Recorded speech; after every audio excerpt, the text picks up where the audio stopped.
Hello, MotoAmerica fans. I'm Paul Carruthers, the communications manager of MotoAmerica, and this is Off Track with Carruthers and Bice. I'm joined, as always, by Sean Bice, who's back in the cozy confines of Ohio. And next to me, I've got Jayson Uribe. Jason, yeah, there we go. We don't have like a comeback rider of the year per se, but if we did, I mean, I couldn't think of somebody that would deserve it more than you based on the surprise. I mean, when I interviewed Hayden Gillim, who won that Stock 1000 championship, you were second. You were the only guy that won other than him. He admitted to being surprised at your speed, at your pace, and that you would be a championship rival for him. And I have to admit, I was surprised as well. I don't know about Sean, but were you surprised? I would say that was my goal from the start of my partnership with Orange Cat. It was more of I got off to a bit of a slow start at Barber our first round. And I think a lot of that was just me still trying to figure out the bike. The BMW is a really good package, but it's just you have to ride it in a very specific way, which I'm sure is going to be a pretty universal statement across all the BMW riders.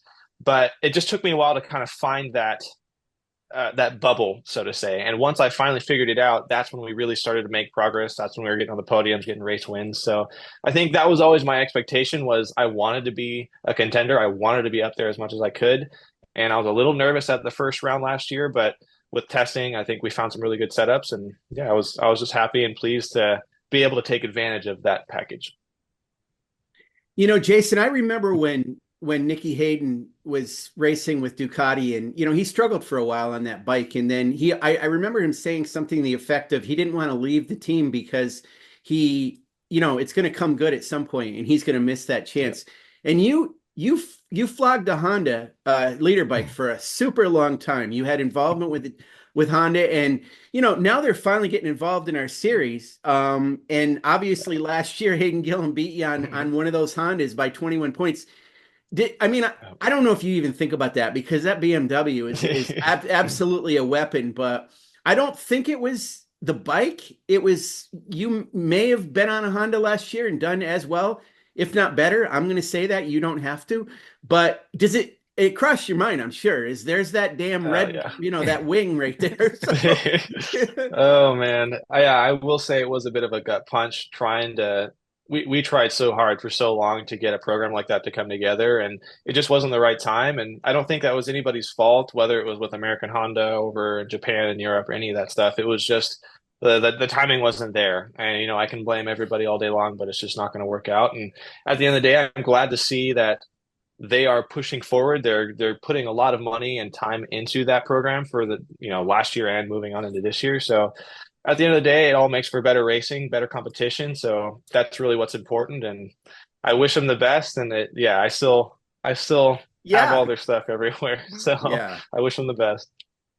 Yeah, I mean, you've been involved with Honda for a long time. I mean, you did a bunch of stuff. Your whole family was involved in it. Your mom and dad. I mean, I think your mom, Becky, was doing electronics, and I know your dad's very involved in electronics too, and so are you. So you got pretty deep in that thing.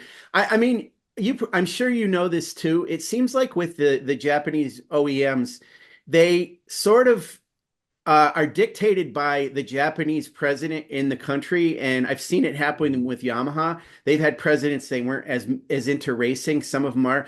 This guy I've heard he showed up at some of our rounds completely incognito and Yeah. watching what was going on, and he's really committed to it, which is why this is happening. I think during the time Mhm. you were involved, there was a guy in charge that wasn't really as much into that, right? Yeah. Yeah. And, exactly like you said, it really, there's so many factors that go on behind the scenes that we can't control as riders or just kind of the crew based type deal. But yeah, at the end of the day, it makes for better racing. And that's really all that matters to me. And I love my partnership with BMW and Alpha. They've been super good to me so far. And we're moving forward and making progress, which for me as a rider and as more of a technical aspect of the program, I'm really thankful for. So I'm excited. It's been good. Yeah. Yeah, it's by no means at the end of the BMW. I mean, there's plenty to do there, right? I mean, it's you're just getting Yeah. started. Exactly. Yeah, there's so much development and opportunity with that company. It's hard to talk about because there's so many avenues that you can pursue. It's just trying to find the right path and to keep making that steady progress. Yeah. Even though it's stock 1000, what you raced last year, was there any trickle down from like the Superbike BMW teams, or are you kind of on your own? So the electronics are vastly different between stock thousand and superbike. Obviously, there's hardware parts as well, like frames and swing arms. But the biggest thing that I would say is at least with BMW, the core fundamentals of our electronics package is more or less the same. Obviously, we don't have the same parameters. Like I can't do sector-based traction control or anything that has to do with like these corners here, these corners there. But we can do like a broad kind of spectrum of this is their traction control setting. So being able to have, for example, the Tyler's crew, where we have all the superbike stuff and they're able to do deeper analysis, so to say, we can at least take that big picture kind of setup and then either plug that directly into our bike or make our own version of it and then kind of have that base to bounce back from. So it's nice to have that BMW family in the paddock because we all work together. And granted, some things are different. We don't have the same accessibility as they do, but it's yeah, like I said, we're all one big package and we're all trying to help each other out. What clicked with you with that BMW M1000RR last year? Oh man, I think I went into the season kind of closed-minded, thinking that I know how to ride a motorcycle and I need to get better at just kind of my broad spectrum of riding skills. And as I started riding the BMW more, and as I got more time on it, more experience, I started to realize, kind of like what we said, that bike is really, really strong in certain areas. And I really had to focus on, okay, I need to get really good at corner entry and corner exit. Like if I can just be an animal on the brakes and figure out a way to get full throttle as soon as I possibly can, whether it's with my feet standing up on the pegs, whether it's with just trying to get stronger so I can stay more on the front end of the motorcycle. That's what took me a while to figure out. And after I started kind of finding those little nuances of, okay, this is how I have to brake and this is how I have to accelerate. This is what I have to do with my body. That's when we started making that progress. Because at first it was more just me like riding around. I don't want to say that in a bad way, but I didn't really have a direction. After we did some of those tests, I started to figure out what that direction was, and that's when things started coming together. So is that to make up for an issue in the middle of the corner? I wouldn't want to say it's an issue. I think it's more every bike has strengths and weaknesses. Like for example, I've been riding an R1 a lot in the off season, and the R1 has incredible mid-corner speed and just kind of grip and feel, if that makes sense. Like I know exactly what's going on mid-corner with the R1. With the BMW, it's much stronger on that front tire. So I can come into a corner from miles back and either outbrake people or just have that stability that I need from that front end to really push it deep into a corner and make much more of a V than I would with the R1. So it's just maximizing the strengths of the BMW and trying to get better at, I don't want to say overcoming the weaknesses, but just riding around and riding the bike the way it needs to be ridden instead of just throwing it out there all the time. Yeah, this year, so we've heard some things about that BMW. I mean, they had those super concessions last year. We've heard in World Superbike they're maybe going to take that away, and it has something to do with that frame, I think, Jayson. You probably know better than we do. So, from what you understand, are they going back a little bit more to the frame you have on your M, or is it still a different frame? So I'll admit I don't have a lot of information in that regard, but what I do know, at least what we were told from the American BMW side of things and from Alpha Racing, is that since we're working with a 2025 BMW M1000. For example, if I go with a 2025 BMW motor but I deal with a 2024 BMW chassis or previous, that no longer lies within the homologation for the FIM for America. So it's kind of a fine line between we have to use the bike as it comes from BMW, Germany, or USA. And if we start kind of mix and matching pieces, it's no longer legal. So I think that's going to be more of the FIM has to make a decision, which I know obviously they've been working on. It won't really affect us in America because I'm not running a superbike chassis, but it's still part of the big picture, still part of the process. I want to talk to you about New Jersey last year. So you ended up the season only 21 points behind, which is less than a race win. That's provided that Hayden Gillim, who won it, wouldn't have finished either one of those races or something, but you were still in it to win it at the end. Those two races were incredible. I mean, you look at what Gillim was doing. I mean, he almost, well, he may not say he almost crashed, but it sure looked like he got a little crazy in that final turn a couple of times. And when you were right there, you had a front seat for that. Were you surprised by that? Did you think, oh my God, what is going on here? I mean, where were you at in that whole thing in your mind?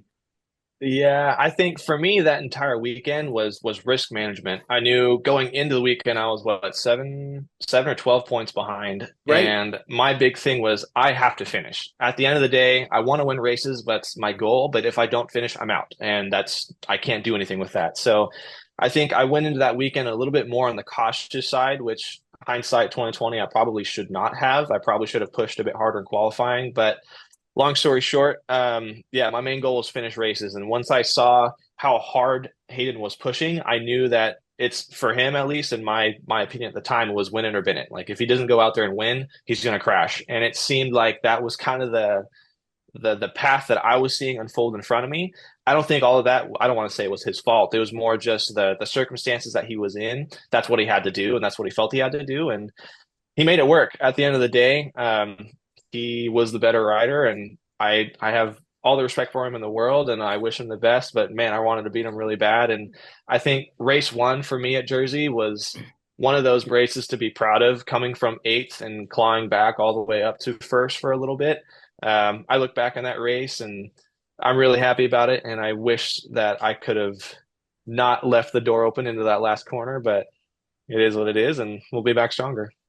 Well, Well, do you think go ahead, Sean. I was just gonna say, do you think you did leave the door open? Did he go through a door that, and I'm not saying he pushed you aside. He was out on the rumble strip for God's sakes, you know? Yeah. Did you leave that door open? We had a conversation after the race at the podium where I just shook his hand and was like, man, you're crazy, because that was not a pass I would have gone for. There was that wet streak underneath the bridge, and every lap you'd come into her and you would like pick the bike up for a second, it'd get all loose, and then you'd set it back. And I saw his front wheel go through that patch, and you could hear that like, no, it's like, and yeah, he made it work. And I was like, man, he's going to go wide, so I'm going to try and go underneath him. And yeah, I ran out of track. But yeah, I all the props to making it work, because I don't think I would have tried it. Well, at least you know you lost out to one of the toughest guys in the paddock. I mean, I think when it Yeah, comes down to just pure racing and a battle, I mean, yeah, he'd be hard to bet against, you know? yeah. No, he was an incredible competitor, a really good guy, and I'm looking forward to. I don't think we'll be racing against him this year, but I look forward to seeing him around and hopefully riding with him again. Yeah. Yeah, and that's one thing that we want to say. So, Jayson, we know what you're going to be doing next year. We're not going to talk about that. We're not going to give much out, but for your fans, we want to at least know that you're going to be in the paddock. You're going to be racing. We won't even say the class or which bike, but we'll just leave it at that. And with that in mind, I want to bring up a couple of things. You had mentioned you've ridden an R1, and I mean, you did ride a BMW last year. We're not saying you're going to be on an R1 this year, but you've been riding other leader bikes. You've ridden that light fighter that I don't know a lot about, except I'm getting to know electric bikes quite. Yeah, exactly. I'm getting to know those bikes a little bit. I've learned a little bit about the bike that Stefano Mesa rides, the Energica. And Mhm. people don't know this, but I actually have an electric bike of my own. I don't know if you know the bike. Oh, I don't know if you know the bike, Jayson. It's smaller. It's a Rivet Anthem. It only goes about oh, okay. 75 miles an hour. I love the thing. I got it so my wife could ride it, and we could both kind of be on it. But I mean, I love the thing. Even that bike that only does, well, I put a new controller in it, so it's supposed to do about 100 miles an hour now. But the thing that's nuts about it, and you know this, the first time I twist the throttle on that thing, I almost came off the back end of it. The acceleration on an electric Yeah. bike is ridiculous. They have so much Oh yeah. torque. Am I right? Yeah. Oh yeah. No, they're a trip to ride. And I think the first time I hopped on that bike, it was at Buttonwillow last year at a little track day that we did. And it blew my mind with not only torque delivery, but agility. Obviously you don't have that crankshaft making a big gyro for you. So being able to just to like fall into corners was mind blowing. And we did a club race, we did an armor race at Laguna last year on the light fighter. And the overall lap time that we were shooting for, we ended up grabbing the track record for electric bikes, but we're still just a little bit off with like the super sport pace, which is what we're trying to get to. But we started breaking the track down into sectors, and we realized that my sector times on the light fighter and the tight and twisty sections of Laguna were faster than my times on the stock 1,000 there. So it's obviously there's time to be had in the straightaways, but it's an incredible platform. And I think moving forward into the future, it's just going to get better and better and better. And working with Light Fighter and Brian and Pirelli and everybody that's involved with that program, we're making big roads, we're making big steps. And I'm just happy to see that things are coming along, and we'll see what the future brings. Yeah, I mean, it's incredible. Didn't you also race that bike at Barber during the Vintage Motorcycle Fest? Yeah, we brought that bike to Barber, and the cool thing about that program is last year, every track that we went to, we broke records and set new records for electric motorcycles at whatever track it was. So that was a huge step for us as a program.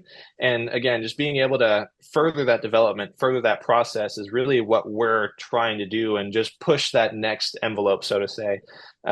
Yeah, super fun bike. Like you were saying, a bunch of torque, and the new bike, our V3, has a lot more adjustability. We're basically running the same not data, but electrical package as I do in the stock 1,000. It's a Motec like 6501. I don't know the exact number, but it is a Motec system on there. So a lot of the same stuff that we learned from the BMW package, we were able to just copy paste into the Light Fighter and go from there. Is this bike? No, I don't know where it compares. So tell us, compared to that Energica Eva Rebel RS, is it comparable in size, displacement, kilowatt power, whatever? Could it race in Super Hooligan? So we're working on getting it to be Super Hooligan legal, but as far as a direct comparison, I would say it's closer to a Super Sport than it is a Super Hooligan, at least right now. The cool thing Okay. about that package and that platform is it's pretty adjustable. Like, for example, we were talking about doing some Super Hooligan stuff at the end of 2024, moving into 2025. And it was like, hey, we can build this into a Super Hooligan, or we can keep it more of a super sport bike. So the adjustability is there. It's all the same powertrain, so to say. It's just adjusting like handlebars and things like that. And it's liquid cooled like the Energica is as well. It is Okay. liquid cooled, yes. And you need that. My little rivet isn't. I mean, my engine you can actually remove from the frame and take it inside and charge it. I don't like to do that because it just seems Yeah. weird to me. But yours you can't. Well, we watched what they do. My gosh, it looks like they hook it up to some kind of crazy Back to the Future flux capacitor and charge it in the paddock. Do you have to do that with the Light Fighter Uh, too? Does it run like coolant through it and all kinds of stuff? We do. So I would say the big strength of the Light Fighter is that, like you said, the way they designed the chassis, because it's a custom made chassis, is so you can literally just drop the battery and either put a new one in or charge it at a separate location, totally Oh, up to you.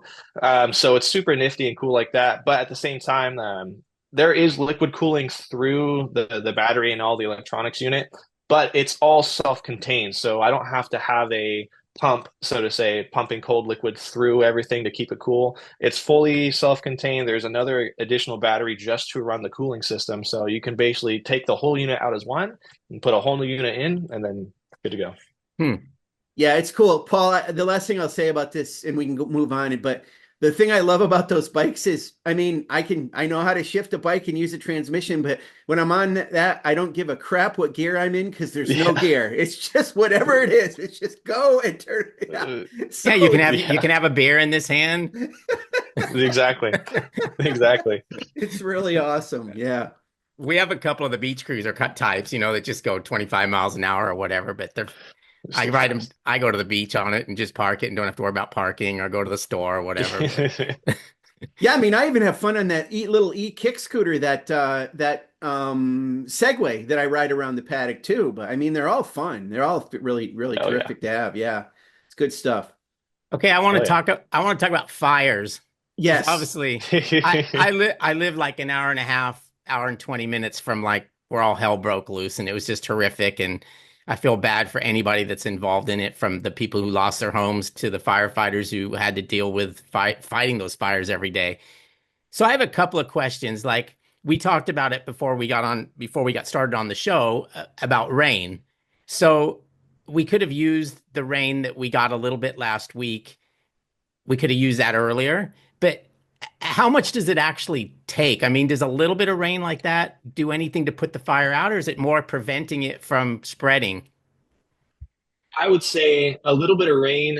I mean, anything helps. Any water helps put out the fire 100%. But at the end of the day, a little bit of rain, like 2, 3 inches, is not going to extinguish a fire. Like you said, it should help in theory, uh, moisten the fuels, I guess is the best way to say it. It's not gonna, it will prevent it from spreading as quickly. But at the end of the day, some of the big issue that we had down there in LA, especially between the Palisades and Eaton fire, was you have 100-mile-an-hour winds created from the fire itself. You have a bunch of fuel, and we call it dirty fuel. It's not just like burning through a forest, so to say. It's burning houses, obviously, and that sends up a bunch of embers, a bunch of like ash, so to say, but that ash is still superheated and it sends that ash and embers miles, miles and miles and miles, and then it lands somewhere else in a dry brush, and then boom, you have a new forest fire. So that was the biggest issue that we were facing as far as the ember cast was going so far and so fast that we couldn't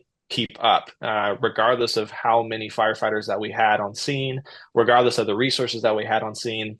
I mean, there's so many people. There's a tremendous effort, and everybody did as much as they possibly could. And mad respect to everybody that was there. And again, it sucks for everybody that was involved, whether you're on the fire line or not. But I would like to say it was one of those perfect storms of, as a firefighter, being on the ground, it's like your worst nightmare. But at the end of the day, everybody tried their best, and I'm just glad. I'm glad it didn't get worse. Does it reach a certain point like, okay, we can't do anything about this. It's gonna burn this stuff down, whether it's homes or whatever. We just have to get to here. Is that kind of how things lay out? 100%. And I'm not. I guess it's hard for me to talk too much about it because I don't want to badmouth anybody. But at the end of the Right. day, we have to make conscious decisions, whether it's for our safety, for public safety, community safety, whatever it might be. At the end of the day, our main priority is life safety and health. So whatever we can do to prevent loss of life is our number one priority. And whether that means, like you said, hey, we're going to have to bump up a town to prevent the fire from progressing into, X Malibu or whatever it might be. That is always going to be the number one priority. So it's always one of those decisions that usually as a firefighter you're not making. It's usually higher up, and there's a lot of factors that go into it. But at the end of the day, I've been on the ground when I've had that call come through the radio, and it sucks. It gets really quiet in the rig for a while, but you have to do what you have to do, and that's part of the job. The other thing I didn't know existed was I didn't know there were actually private companies that you could hire that Hmm. that have their own water, their own firemen, and they're there to protect your house. I'm sure it isn't cheap, but hey, I mean, you've got full service. I saw an interview with the owner of the company, and he said they basically sleep in the driveway Yep. and what have you, and their sole job is to make sure that that house is left standing. What is Hmm. that? How is that viewed by regular firemen? Are they just stoked to have the help?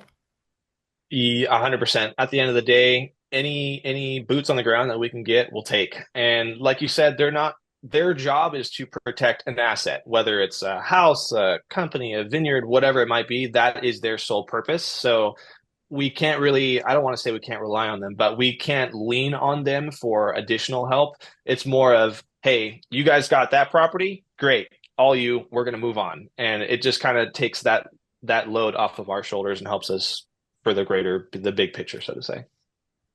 Yeah, Jason, so I want to ask you about you are a firefighter, but you also do incident investigation with, I think, accidents. We've talked to you in the past about that. So you had some involvement and maybe have some ongoing involvement. We won't reveal much about it, but with this fire down there. So were you mobilized with your group as a firefighter, with your company as an investigator, all of the above? I mean, can you say anything about that part of it? Yeah, so Napa County. So I'm from Napa County, California, and Napa County sent down at least one. We call them strike teams, where it's basically a package, so to say, of 5 fire engines and then a battalion chief, kind of like a leader, so to say, and they all go wherever they go. There were two at one point, two total strike teams, but mostly just one. And I was at first not involved, and then I ended up having to go down to Southern California for a Chuck Waller race weekend and some other stuff that was going on. So I went down there and then I kind of checked in more as an officer role, so to say, a training role. I was not directly involved with firefighting, if that makes sense, but I was somewhat there. And yeah, it was, again, like we said, it was one of those scenarios that you sit down, you think about later, and you're like, man, that was really bad.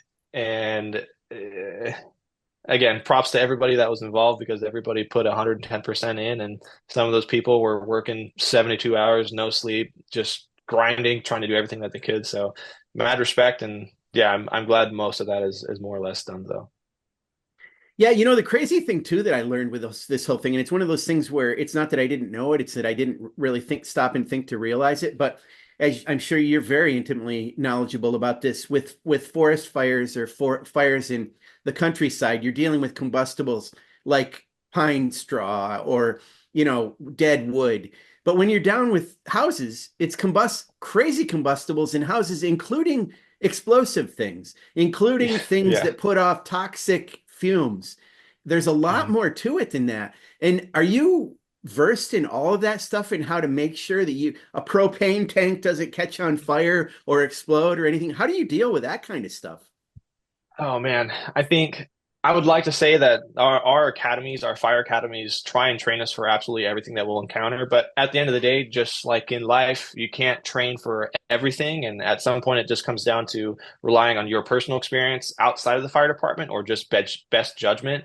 And kind of like what we said earlier with dirty fuels, when you're having a forest fire that's going through communities, like you said, I mean, you do have a lot of poisonous gases. You have other combustibles that you need to worry about. So I don't know if you guys saw it, but a bunch of times down south especially in the Eaton fire, you have firefighters wearing their wildland gear, which is basically their yellow jacket, blue pants, or yellow pants, and they'd have their oxygen tank on their SCBA, which a lot of that is because in wildland firefighting, that pack weighs 50 pounds minimum.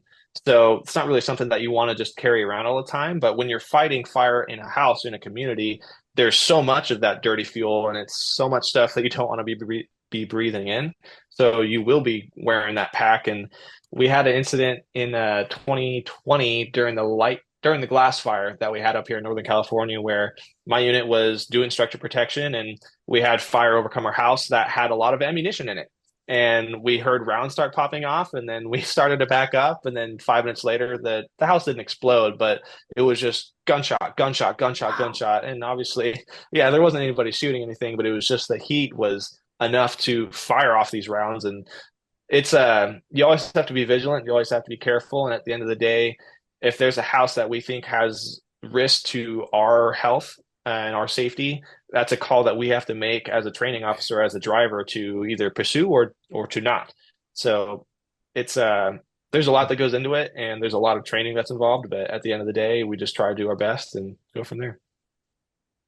Yeah, and I watch a lot of old TV.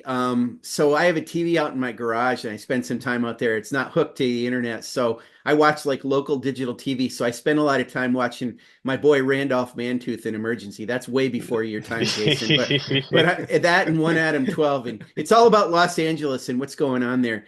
And it's crazy. I want to ask you, does a car explode? Like in a car fire? Yeah, do they actually blow up? Like, you see somebody shoot a car and then it explodes. Does it happen in real life? It can. It definitely Okay. can, especially if you have a car that's full of some kind of uh, combustible material. I mean, we've had a car fire that had magnesium, like magnesium ingots in the trunk for some reason. And as soon as you spray water on the magnesium, it doesn't explode, but the chemical reaction creates somewhat of an explosion. So it definitely does happen. And I think a big, I don't want to say misconception, but something I didn't realize at first until I joined the fire department is the fuel itself, gasoline, diesel, whatever it might be. Obviously, it's flammable, but pretty rare in a car fire that the fuel is what creates an explosion. There's usually like shocks, suspension components, especially in modern vehicles. You have seatbelt pretensioners, and they're either gas charged or it's a mechanical kind of like twisting device. But if they are gas charged, that is what makes that explosion. That's what you get the big kabooms from. not necessarily just the gasoline or diesel. Obviously, it does have something to do with it, but there's a lot more that goes into play for those kind of explosions than just it hit the gas tank with a bullet and it exploded. So. Yeah, and I mean the other thing too about gasoline that's interesting. I remember this is another story I got to tell, Paul. So when we were kids and our first two-wheeled vehicles that are motorized were, those old lawnmower engine powered frame or tube mini bikes. We got them and my brother put kerosene in one of his motorcycles one time because he didn't know the difference, right?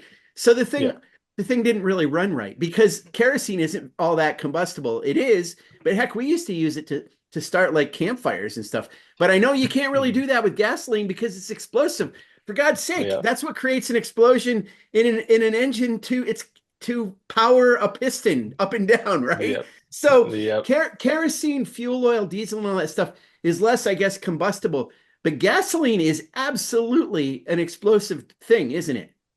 100%. Yeah. I mean, like you said, gasoline, you use a lot to like ignite, not necessarily to continue a burn, but definitely get that explosive power. Gasoline is great to do it. Mm-hmm. Yeah. Yeah. Not a smart thing, but was there a lot of that where well, I'm not asking you to judge this, but there was a lot out there, and say whether you can or not, but I mean, it's crazy, the internet, you look at stuff. You saw this video of some dude walking down the road carrying a propane torch, and I think they were trying to imply that he was one of the people that maybe started or contributed to the fire. We know gasoline is combustible. I mean, you have to have an accelerant sometimes to get a fire really going, don't you? Yeah, I mean, at some point, if you have dry fuel or fuel that's dry enough, it does not take much to start a forest fire. It can just be with a glass bottle that's chilling on the ground and gets the right amount of sunlight on a hot day, and there's your ignition source. So they're definitely, I mean, arson is a thing. It happens all the time, and there are legitimate fire investigators for specifically arson reasons. But at the end of the day, to answer your question, accelerants definitely aid in starting a fire, but they're not absolutely necessary.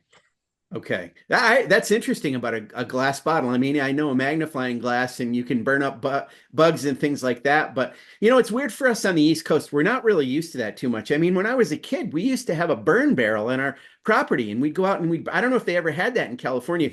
We don't have it here in Ohio. We recycle everything now, but my aunts and uncles back home that are still around still burn a lot of their paper trash. I'm like, oh my God, that's insane that people do that. And, fires on the East Coast are not quite like, everything's quite combustible on the West Coast when things are dry like that, right? Yep. Yeah. I mean, at the end of the day, you can have a fire anywhere and everywhere, especially being in the fire department when it comes into summer months, when it comes into fire season. That's kind of the approach that we have is like, hey, it doesn't matter if you're going into a playground or you're going into a heavily wooded forest. It can happen. So be ready.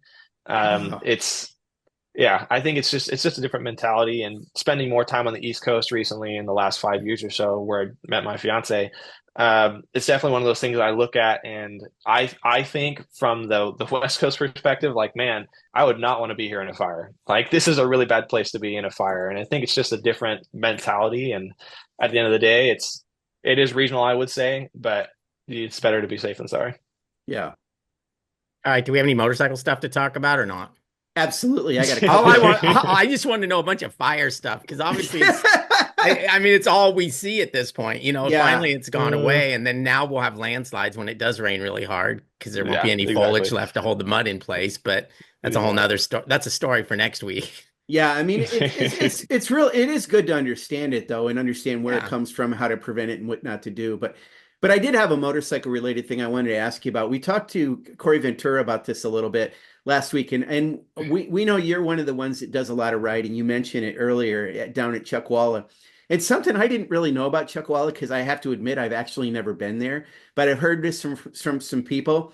Chuckwalla is a little bit different than the tracks we go to on our schedule because there's it's a corner speed track. There's a lot of that. There's not a lot of stopping and starting and needing to accelerate hard out of a corner. It's more roll speed. Tell us about that, Jayson, and would you agree that that's an assessment of what Chuckwalla is? I would agree 100%. That's something I talked about to my race team all the time. It's something I talk about to other riders. It's the way you have to ride Chuckwalla fast, the way to be fast there is not how you're fast really anywhere else. Maybe some exceptions would be some of the places in Europe, but as a general rule, like for me, riding 1,000 cc motorcycle there at Chuckwalla, my main priority on that R1 was throttle modulation. Like how smooth can I be on the initial throttle, and how long, like physically, how long can I make myself wait before I get to full throttle? Just because I need to carry that roll speed, which is definitely not the mentality that I would have most places on 1,000. So I would 100% agree with Corey, where it's a great track to train, it's a great track to stay sharp as a rider. From a technical aspect for bike development, it's a little bit difficult because you can set up a bike to be fast at Chuckwalla, but you go to somewhere else and it would suck. So it's just kind of a picking and choosing which avenue you want to pursue. So educate me on this. At Chuckwalla on a leader bike, let's say on a leader bike, do you shift less on that bike at that track? Do you excel? Do you get on and off the gas less? Do you use the brakes less? Is anything less or more? Do you use more gears at that track or less gears? Yeah, I would say at least on 1,000, I'm not shifting a whole lot, especially compared to some of the tracks like Road America, where you're going all the way through the gearbox and all the way back down. Yeah.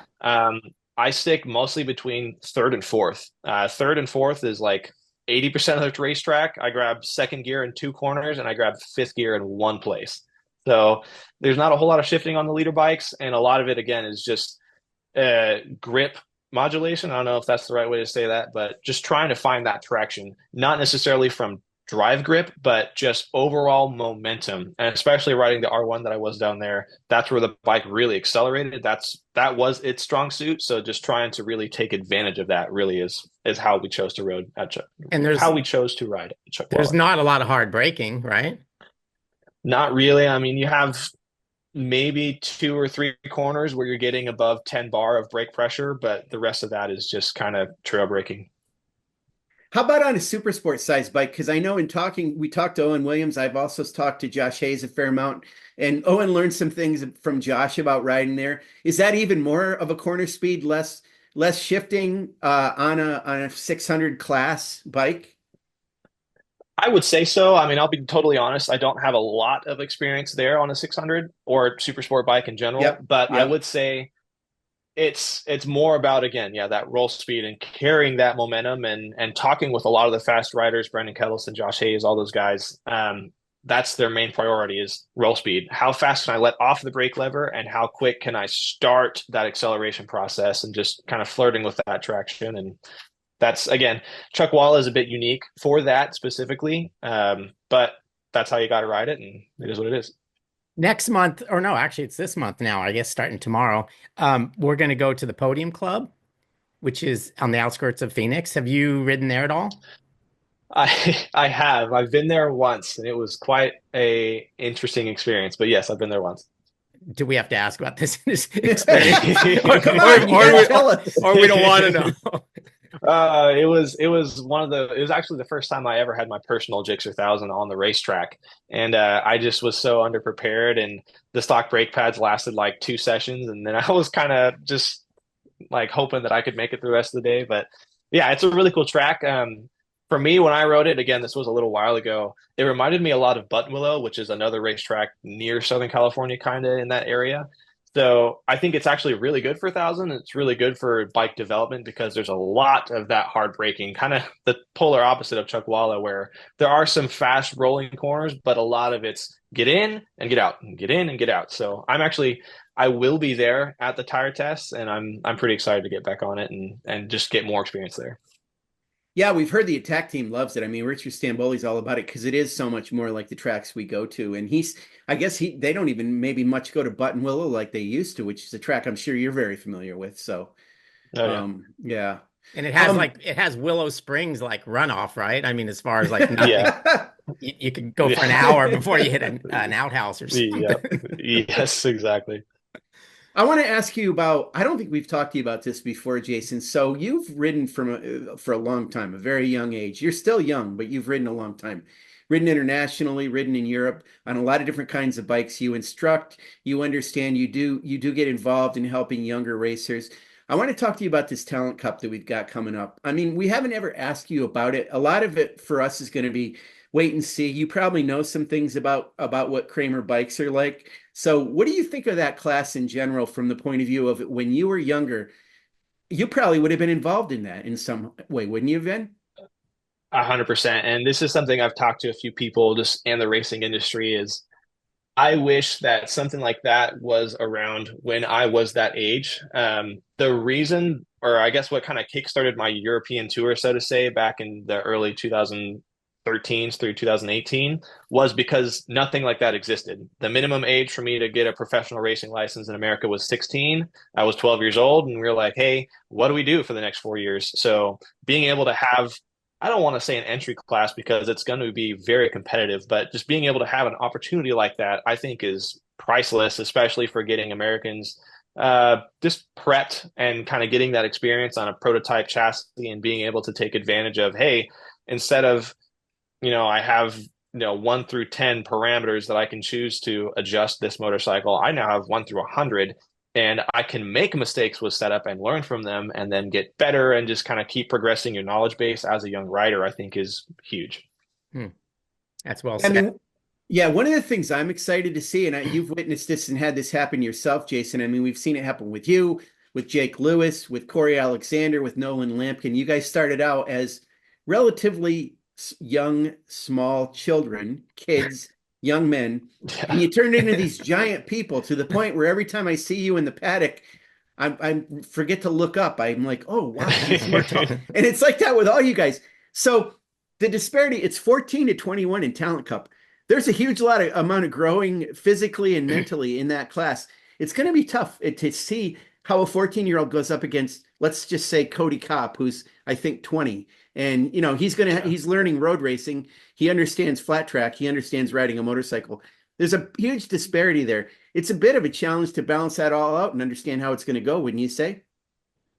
Yeah, but at the end of the day, I would say the best way to become a faster rider is to surround yourself with faster riders. So, granted, I agree if you're freshly 14 coming in for the first time, it might be a bit of a sink or swim kind of scenario. But if you stick with it, even just after a few rounds, you will become faster. You'll get better and better and better. And by the end of, let's say, year 1, year 2, however many years you decide to do it, you will be that faster rider. So I think, at least for me personally, I'm a big fan of sink or swim. And it might not be easy at first, but if you have the dedication and the motivation to stick to it, you will become better and it will be worth the time. Yeah, man, I've always said that. I mean, I know Corey Ventura feels that way. Blake Davis, a lot of guys say it. I wrote something about that one time. One time, I was never Paul's a better tennis player than I am. I wasn't a very good tennis player when I was younger, but a couple times in college, I played tennis with somebody that was pretty good at it, and I was much better, even though I still sucked. But I was hitting the ball harder than I ever did before because it's like Yeah. it was like, oh wow, I'm up against somebody I really have to try. And I didn't even come Mhm. close to beating the guy. I don't even think we were keeping score, but yeah, so that's a good point, and that's going to help those younger riders. That's very well said. I'm glad you said that. We've got a couple of them. It's interesting. Chase Black, who you probably know, Chase Mhm. Chase got a Talent Cup bike for I think it's his 18th birthday, but he's been racing a Ducati V2 in Super Sport, and he's still going to do it this Oh year. yeah. So, I mean, it's Yeah, like yeah. very interesting, the disparity there. But, his skills on a super sport bike are going to help him in that class. And the Talent Cup's going to help him get better in super sport, I'm sure, as well. Wouldn't you agree? I agree 100%. And that kind of ties back into with, especially on the V2, there is so much adjustment. You have so much freedom, so to say, to play with setups, to play with different riding styles.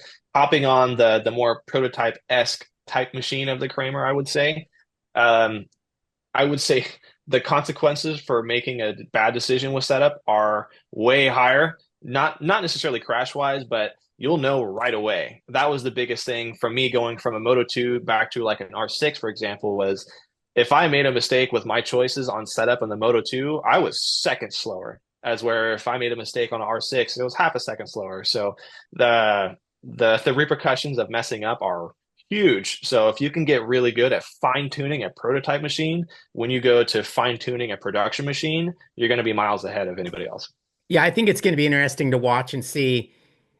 Some people are going to find a base setting pretty quick. and just make small changes from that. And then you're going to see guys just go down rabbit holes that Yeah, yeah, they can ruin a race weekend for you, right? Because you can never get your way back. But it's exactly. Yeah. part of the learning process, like you said, and it will allow them to go somewhere else and know how to set up a bike that's got some 100%. yeah.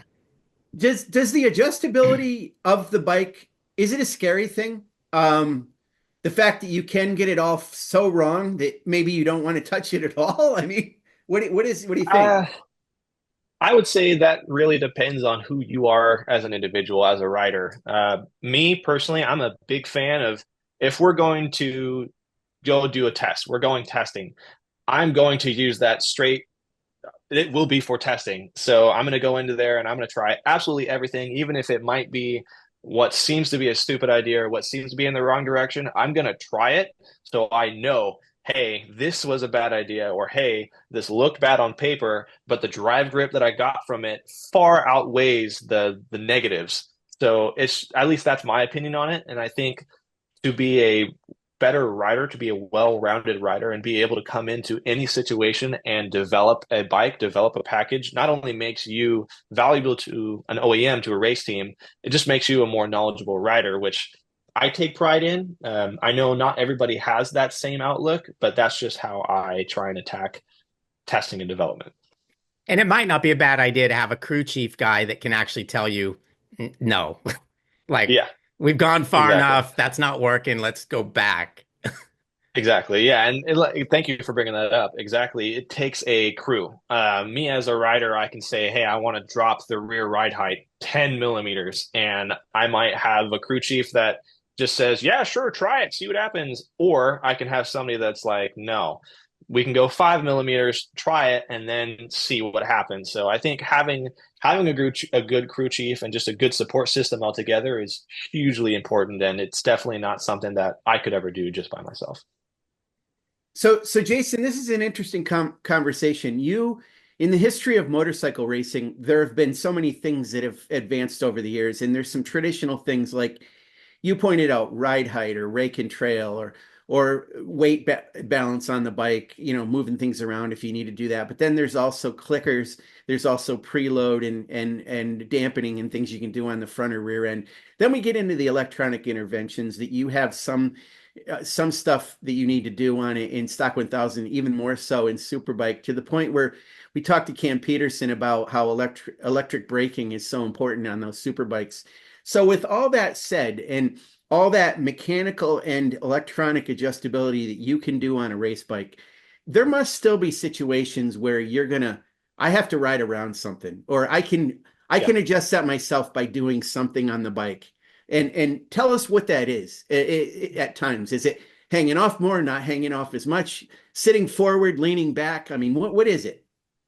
Yeah, that's a great point. 100%. I think one of the biggest things that I learned how to ride around last year, which I think is something that I'm really excited to see how it's developed for 2025, is pumping on the rear. Like I'm sure every rider will tell you that drive grip is one of the most important things you can get out of a motorcycle. And one of the things that we were struggling with, especially at the beginning of the year last year, was as I was rolling on the throttle, picking the bike up out of the corner, you would start to get the rear to kind of not slide like power slide, but step out and come back and step out and come back. And it just kind of creates this like seesaw motion and it upsets the bike and it slows you down. So that was one of those things that we would chase and chase and chase, whether it was with electronics, whether it was with chassis setup, suspension, whatever it might be.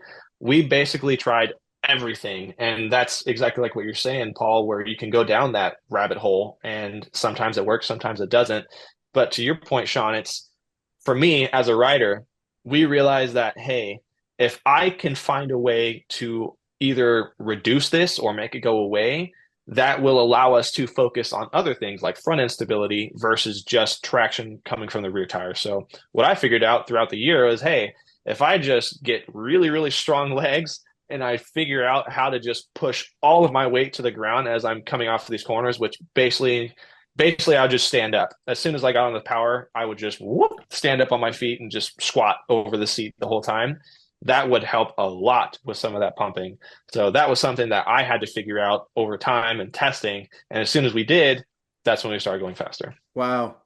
How much does that adjustability of yourself change during a race with fuel load, with wear on the tires? Are you even conscious of it, or are you subconsciously making these adjustments in different ways with each lap or early laps versus later laps? I would say for me, it's definitely with tire wear. As I have really, really fresh tires and I have that really good bite, that good stick, so to say. Um, my biggest thing is, okay, how late can I drive into this corner and how early can I get on the gas? And a lot of that's going to be with my brake pressure, initial brake pressure, especially, and just my initial throttle pickup. As the race goes on, as the tires wear out, that's when I start to have to kind of transition my thought process from, okay, aggression to progression, I guess. I need to be a little bit smoother with my inputs. And, I'm not talking, seconds of braking distance, anything like that. It's more of those minute differences that make a big overall change to the big picture. I think one of the things that I've been really working on is being able to be better with electronics. On the BMW I was on, we had buttons everywhere. We had 3 buttons on the right hand and 5 on the left. So not only just knowing what those buttons do, but knowing when to press them, what button to press, and what to adjust takes time. And I think by the end of the year at New Jersey, that was one of the big things that Orange Cat, that my crew chief was really, we were really working as a package, as a team to be, okay, we have map 1 for first 3 laps. We have map 2 for the next 3 laps. We have map 3 for the last part of the race, and just being able to really take advantage of all that. Yeah, that seems so hard to get a grasp on, you know? Yeah, it's too much for my head, man. I mean, let's face it, road racers are smart people.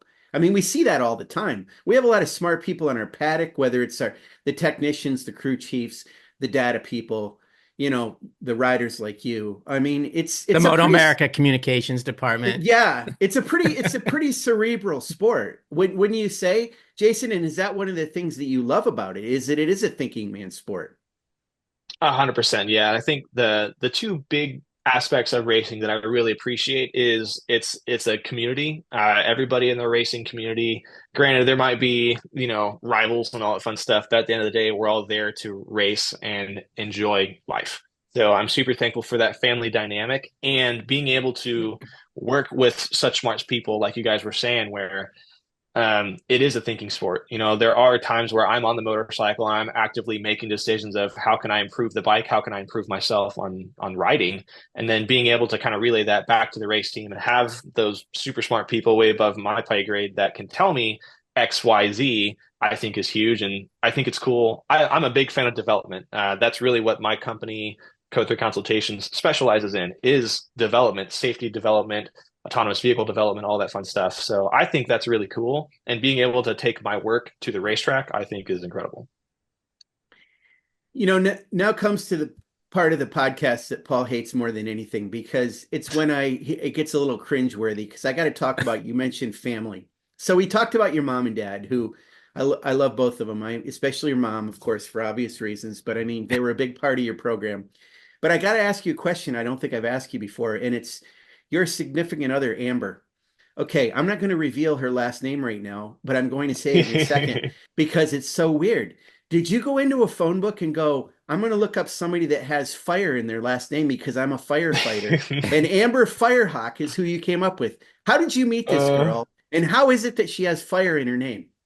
Dude, that's a great story. That's all the time. So Amber Firehawk is the light of my life, and Yes, it in was many ways. total coincidence that her last name happened to have fire. I don't have a cool story about the whole like Firehawk name. The best story I do have about it is when I first introduced her to my fire chief in my fire department.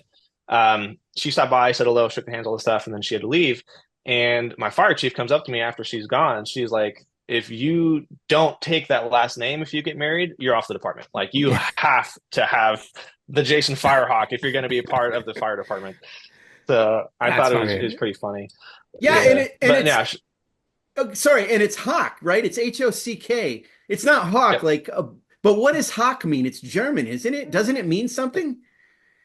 It is a German name. Amber and I have talked about kind of some of the deeper meanings. We haven't quite found one that's legitimate, I would say. Like there's so many. It's kind of like when you Google your name and you have a million different, results. It's that kind of deal, but it is really cool. And her family history is super diverse. Like she's kind of from all over the place. And I think it's really cool. Her entire family is really cool. They're all super nice people. And yeah, I'm super stoked. I'm the luckiest guy in the world. And yeah, I love her. Yeah, and the fact is not lost on me that the perfect fireplace fire or a fire that's under control is in fact amber colored. So, Yeah. so it Yeah. works pretty well. Ah. It works pretty well. But listen, one of the things we're excited about, and we said it earlier, is the fact that you're going to be in the paddock again. The team and the bike and all that's going to be revealed later. When is it? Is it a couple weeks? I mean, is it going to happen pretty soon? You mentioned you're going to be at Podium Club, so it sounds like your team announcement's coming out before that. Yes, the team announcement should be coming out in the next week or so. Okay. We don't have a definitive date, but we're working on it, and I'm really excited. It's shown to be a good year, and I've been training. I've been trying to stay fit, healthy, and just be the absolute best I can be on the motorcycle. So I'm ready. I'm excited, and I'm not going to let anybody pass me up the inside at the last round again. So I'm ready. All right, I think that's a good spot to stop. So, Jayson, it's always a pleasure to talk to you. You're a smart guy. It's nice to talk to people that we learn things. I mean, we probably learn things every time, but from you, it's especially different because we learn some things that we don't know. Well, thank you. So thank you, and we'll look forward to seeing you at the Paddock Club with the team. And Sean, we'll see you at the Paddock Club, and we'll talk next week. Sounds good. All right, bye, guys. See you. Thank you.